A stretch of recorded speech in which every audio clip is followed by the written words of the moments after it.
You've been trying to beat procrastination the wrong way. There's a project on your computer right now that you haven't opened in weeks. You know which one. Maybe it's a business idea, a piece of writing, something you built the beginning of and then quietly stopped touching. You still think about it. You still plan to finish it. Just not today. That feeling has a name, and it's not laziness, and it's not a lack of discipline. Every productivity coach who told you it was wrong. The Japanese identified what's actually happening centuries ago. They built a three-part system around it. It's called Shoshin, Ma, and Hara Hachi Bu. You've never heard these three used together. One of them will feel completely wrong the first time you hear it. That's how you'll know it's the one you need most. And here's the thing. Nobody tells you up front. These three only work together. Pull one out and the other two collapse. You'll see why before this is over. One more thing. One of these principles comes from a dinner table in Okinawa, and one of them is about knowing when to stop before you think you should. Remember both. They become the most important tools in your week. Here's the man who figured that out by breaking it first. Daniel, 40 years old, senior architect in Manchester. The kind of person who could look at a building blueprint and immediately see what was wrong with it. Precise, methodical, reliable. But for 3 years, he couldn't finish a single project of his own. He'd started his personal portfolio website 4 times. The latest version had a homepage, a navigation bar, and a placeholder image of a mountain he'd never climbed. One Thursday in February, a colleague got the job Daniel had been quietly wanting for 2 years. She got it partly through her portfolio. That night, he opened his laptop, stared at the mountain for 47 minutes, typed nothing, and went to stand at the kitchen sink with the tap running, not filling anything. Not dramatic, just hollow. Days later, a friend sent him an article. Not about Kaizen, not the usual. Something older, quieter. He almost didn't read it. What happened when he did is what this entire system is built on. Chapter 1. Shoshin, the beginner's eye. The article began with a single line from Zen teacher Shunryu Suzuki, written in 1970. The idea was simple. A beginner sees endless possibilities. An expert sees almost none. Daniel read it 3 times. Shoshin means beginner's mind. It comes from Zen Buddhism and has been practiced in Japanese martial arts and tea ceremony for centuries. The principle is deceptively simple. Approach every task as if you've never done it before. No assumptions. No fixed method. No ideal outcome already decided before you begin. Here's the paradox of high standards and procrastination. And it's not what you'd expect. The higher your standards, the harder it is to start. Not because ambitious people are lazier, because they know too much. Daniel knew exactly what a great portfolio looked like. He'd reviewed hundreds of them. Every time he sat down to work, his brain quietly compared what he was making to what it should eventually become. The gap was unbearable, so he stopped. Shoshin removes the gap, not by lowering your standards, but by suspending the comparison entirely. You're not building the final version. You're a beginner, putting down the first line. Daniel tried it on a Tuesday evening, told himself one thing.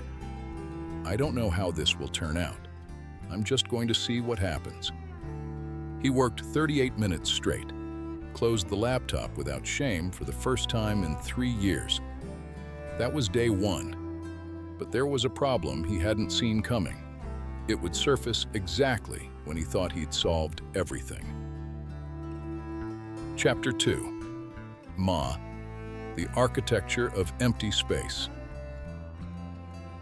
5 days in a row. Shoshin was working. The beginner's mind was breaking the freeze. Day 6, he pushed too hard. He'd found momentum and did what most people do with momentum.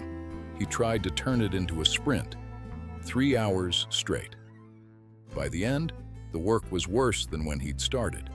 He went to bed frustrated. The next morning, he didn't open the laptop at all. Different reason, same result. This is where the second principle enters, and it has no direct translation in English.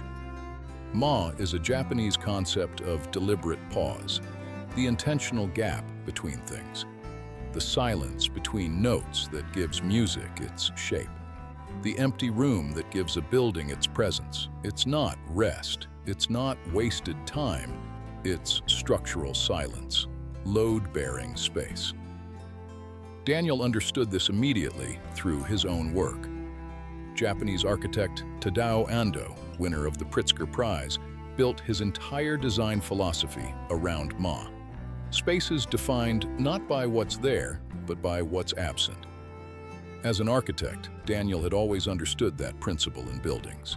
He'd never once applied it to how he worked. The Western model of productivity treats rest as weakness, something to earn. The Japanese model treats Ma as load-bearing. Without it, the structure collapses.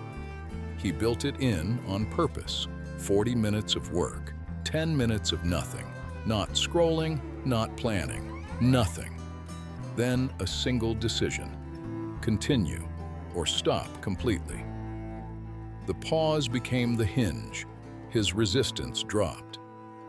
But the deeper lesson, the one that would change everything, came from the most unexpected place. Not from architecture, not from a philosophy book. It came from a rice bowl. Chapter 3. Hara Hachi Bu. Stop before you're finished. Hara Hachi Bu is a Confucian teaching practiced for centuries in Okinawa, Japan. It translates as, eat until you are 80% full. Stop before you want to stop. Decided in advance, before appetite overrides judgment. Researchers studying Okinawan longevity have noted it as a consistent cultural practice, one that shapes not just physical health, but the psychological relationship between desire and restraint. Daniel read about it on a Friday night and immediately understood why every productive session he'd ever had eventually collapsed. He always worked until he was empty. He'd push through resistance, find a rhythm, keep going until exhaustion, then close the laptop feeling scraped out. The next day, returning felt like going back to a place where something had been taken from him. Hara Hachi Bu reframes the ending entirely. You don't stop because you've run out. You stop while something is still left, at 80%. When you stop with energy remaining, your brain doesn't link the work to depletion. It links it to unfinished potential. And unfinished potential pulls you back. Hemingway reportedly stopped writing each day mid-sentence, so he always knew exactly where to begin the next morning. The Japanese gave it older, cleaner language. Daniel started stopping early. At the moment, the work felt good, not when it felt done. For 3 weeks, all 3 principles worked together. The project looked nothing like it had before. He had pages, real content. He was closer than he'd ever been. And that was exactly when everything broke. Chapter 4. The Crack in the System.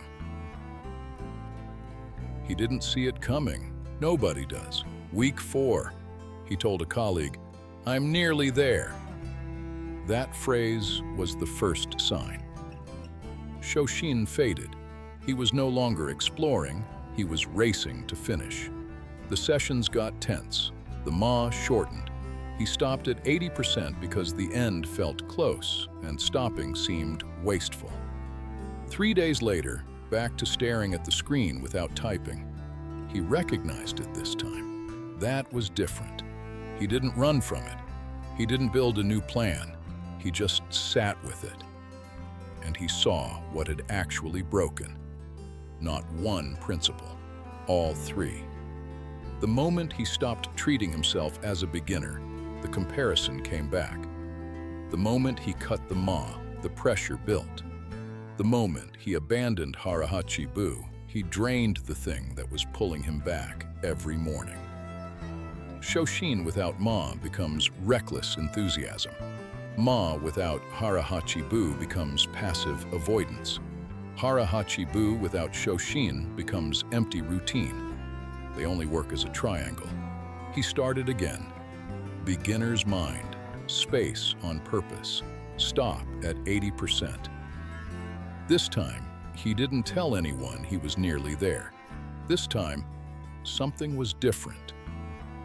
8 weeks after that Thursday in February, the night he stood at the kitchen sink, Daniel published the portfolio. Not perfect. 3 case studies incomplete. A spacing issue he'd fix later. But live, with his name on it. 2 weeks after that, he applied to the firm. That wasn't the point. The real shift was the Monday morning he sat down to start a large, complex work project. The kind that used to trigger a week of avoidance before he touched it. He opened the file, told himself he was a beginner, worked 40 minutes, stopped while it still felt good. His colleague asked, "How are you so calm about this?" Daniel said, "I stopped trying to finish things." She looked at him like he'd said something slightly wrong. He smiled. He knew the feeling. Maybe you're exactly where Daniel was, before any of this. Not lazy, just stuck between what you can see and what you can currently make. Shoshin closes that gap. Ma makes the work last. Hara Hachi Bu brings you back. See like a beginner, protect the space. Stop at 80%. Not 3 rules, 1 system. The problem was never motivation. It never was.